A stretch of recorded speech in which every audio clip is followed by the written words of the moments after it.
Ces deux locomotives sont équipées d'un système de télécommande électronique, c'est-à-dire que le conducteur de l'une d'elles peut commander à distance le fonctionnement de l'autre. De la cabine de la machine dite pilote, le conducteur va télécommander la marche de l'autre locomotive dite asservie. Toutes les manœuvres effectuées sur la locomotive pilote seront également réalisées sur la locomotive télécommandée. Ainsi, conformément aux ordres du conducteur, la machine asservie démarre seule, privée de toute intervention humaine à son bord.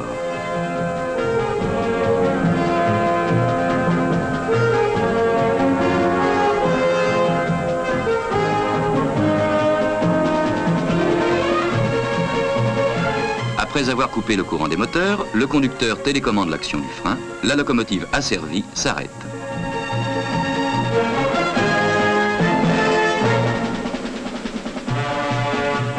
Puis, toujours à distance, il inverse le sens de marche et la fait revenir docilement à son point de départ.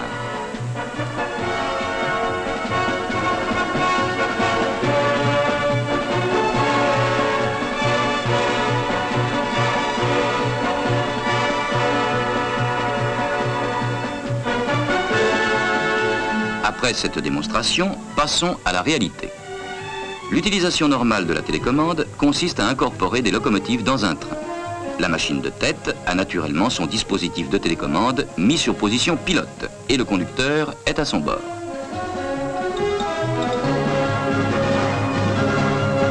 La première machine asservie est placée au milieu du convoi et la seconde en queue. Dans sa cabine, le conducteur accélère en passant successivement les crans de marche.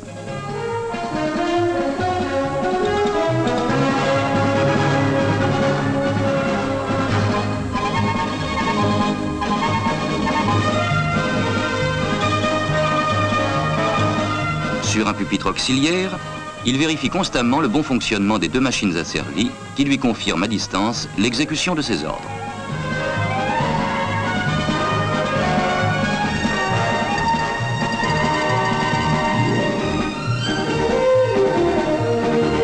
La dernière locomotive, située à plus de 1000 mètres de la machine pilote, reçoit, exécute et répond, comme la seconde, aux ordres du conducteur auquel elle obéit passivement.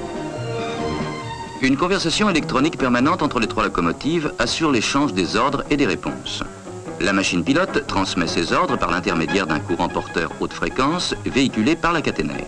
Elle s'adresse successivement aux locomotives asservies numéro 1 et 2. Les réponses de celles-ci sont transmises par la même voie de façon cyclique. La locomotive pilote s'adresse d'abord à la première locomotive asservie qui, en retour, envoie sa réponse. Puis, la machine pilote interroge de la même façon la seconde locomotive et le cycle, dont la durée totale est de 500 millisecondes, se répète indéfiniment. Ainsi, des trains comportant plusieurs locomotives peuvent être constitués. Et c'est toute une gamme de possibilités nouvelles, riches d'avenir, que permet cette technique de la télécommande.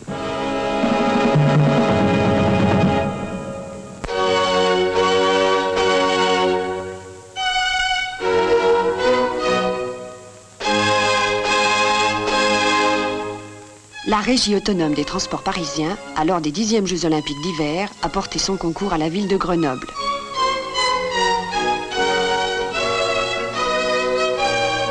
« 40 autobus de la Régie, exploités sur 5 lignes régulières, ont parcouru 100 000 km et transporté 200 000 voyageurs.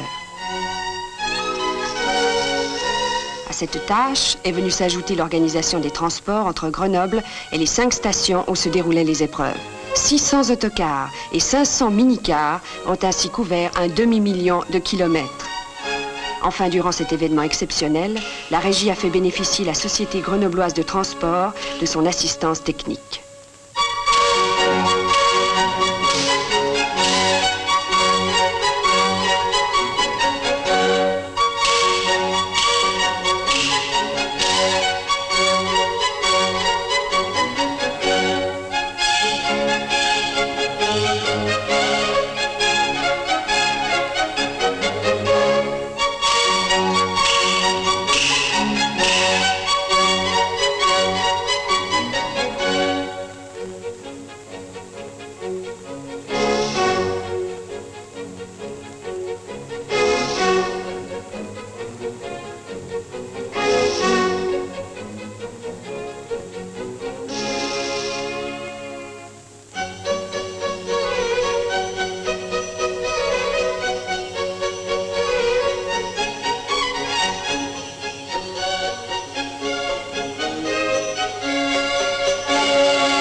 rapidité et l'efficacité de l'intervention de la RATP ont été vivement appréciées du public et du comité d'organisation des Jeux Olympiques.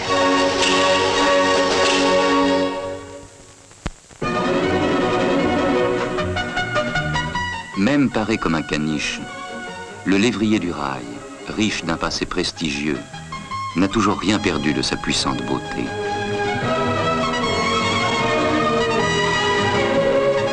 Et pourtant, il n'est plus qu'un outil démodé que seul le musée peut sauver de la ferraille. Aussi le dernier voyage d'une Pacifique est-il célébré avec ferveur par les passionnés du rail, qu'ils soient gens de métier ou amis du chemin de fer.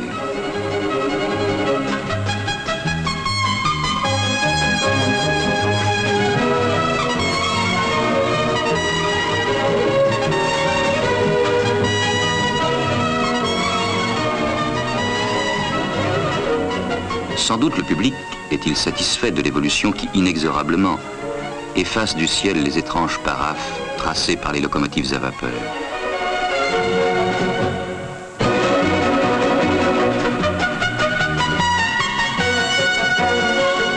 Mais l'homme du rail, à cet instant, ne pense pas qu'il va désormais connaître dans la cabine d'un diesel ou d'une locomotive électrique des conditions de travail plus confortables.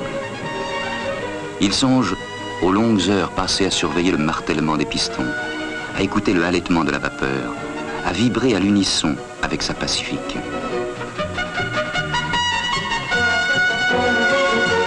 Demain, plus de longues courses visage au vent. L'image de la Pacifique, œuvre représentative de toute une époque du machinisme, ne sera plus qu'un souvenir livré à l'érosion du progrès.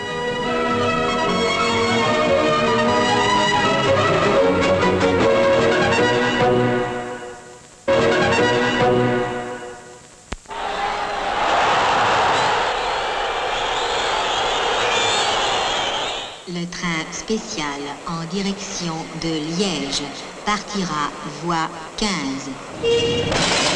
Gare du Nord, un peu plus de 6 heures du matin.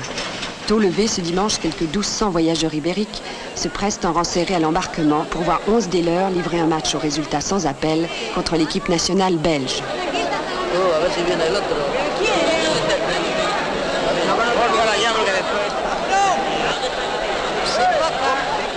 L'agence de voyage Vastels, spécialisée dans les transports de travailleurs étrangers et organisatrice de ce déplacement, a conclu avec la SNCF un accord d'affrètement portant sur 16 voitures, dont toutes les places sont occupées.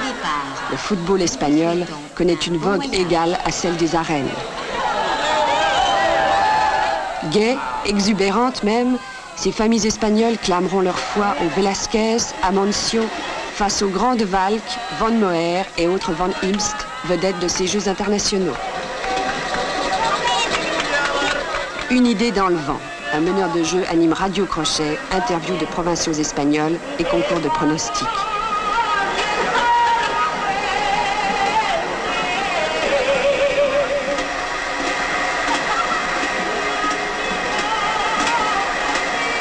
Aux premières lueurs du jour, il faut bien prendre des forces pour voir son équipe porter l'estocade au dernier vainqueur de l'équipe nationale. Un bon café au départ, le panier repas des wagons-lits pour le retour. Au milieu de tout ce remue-ménage, un îlot de sérénité.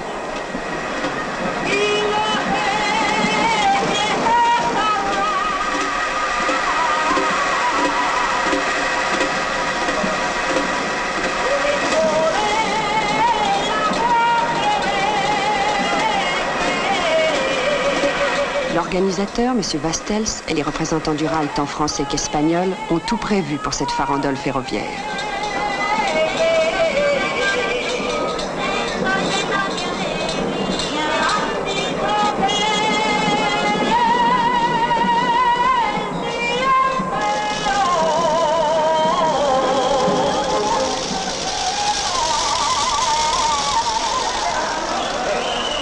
Liège, quelques heures après.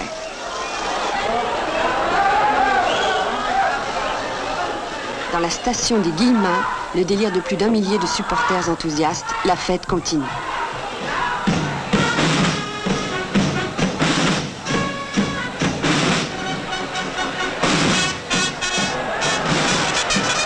22 joueurs qui ont l'intention d'entamer le match à toute allure et l'ambition de satisfaire 30 000 spectateurs. Les Espagnols attaquent résolument le match et le ballon, traduisant une légère supériorité des Ibériques, mais les Belges refont le terrain perdu.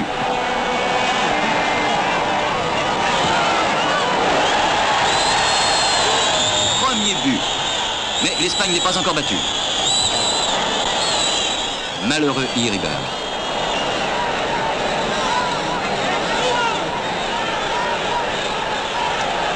Malgré la domination espagnole au centre du terrain, les Belges s'avèrent les plus dangereux.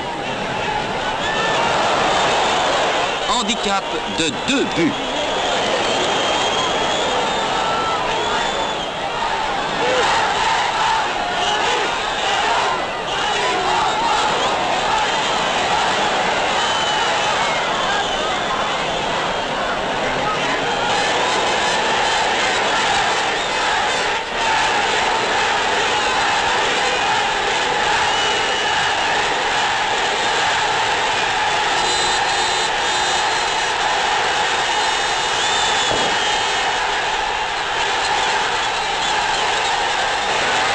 Peu après le second exploit de De Vrij, Asensi réduit la marque. 2-1, l'Espagne éliminée, l'espoir reste aux Belges. La Coupe du Monde continue.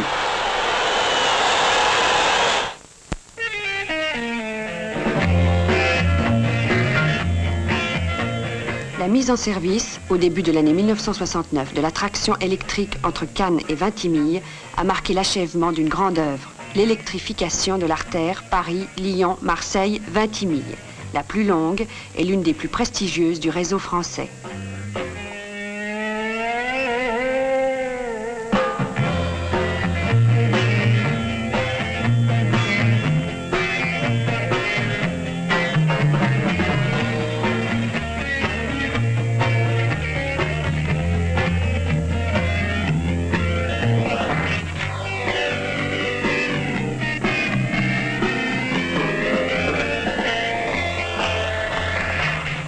Le train d'inauguration qui circule le 6 février entre Marseille et Vintimille se compose de matériel insolite, mais pas pour autant utopique, puisqu'il s'agit des nouvelles voitures affectées à l'un des trains les plus célèbres, le Mistral. En avant-première, les invités découvrent dans un décor et des installations qui évoquent irrésistiblement un drugstore, le nouveau style du bien savoir voyager.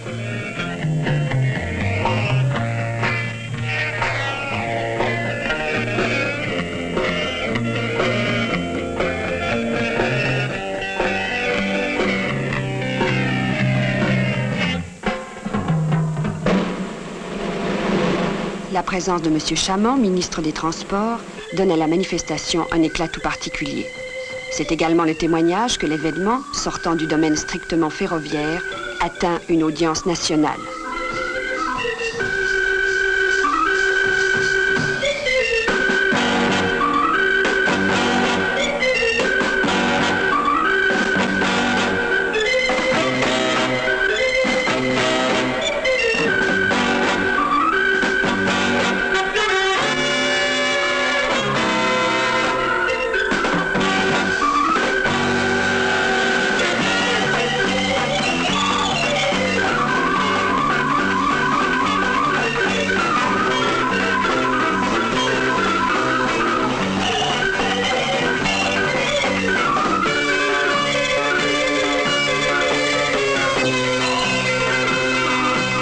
Les différentes chaînes de radio ne s'y sont d'ailleurs pas trompées, qui ont délégué chacune un de leurs grands reporters.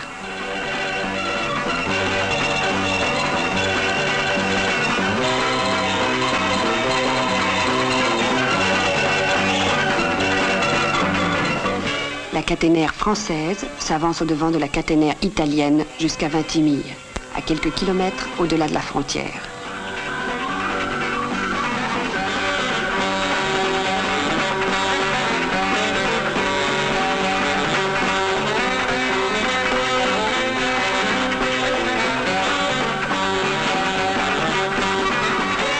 M. Mariotti, ministre italien des Transports, y accueille M. Chamand au cours d'une brève cérémonie.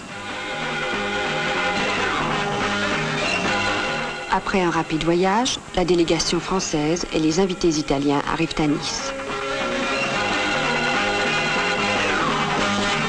Monsieur Guibert, directeur général de la SNCF, dresse le bilan de l'électrification. Aux importantes économies d'exploitation s'ajoutent les avantages apportés au service des voyageurs dans les domaines du confort et de la rapidité.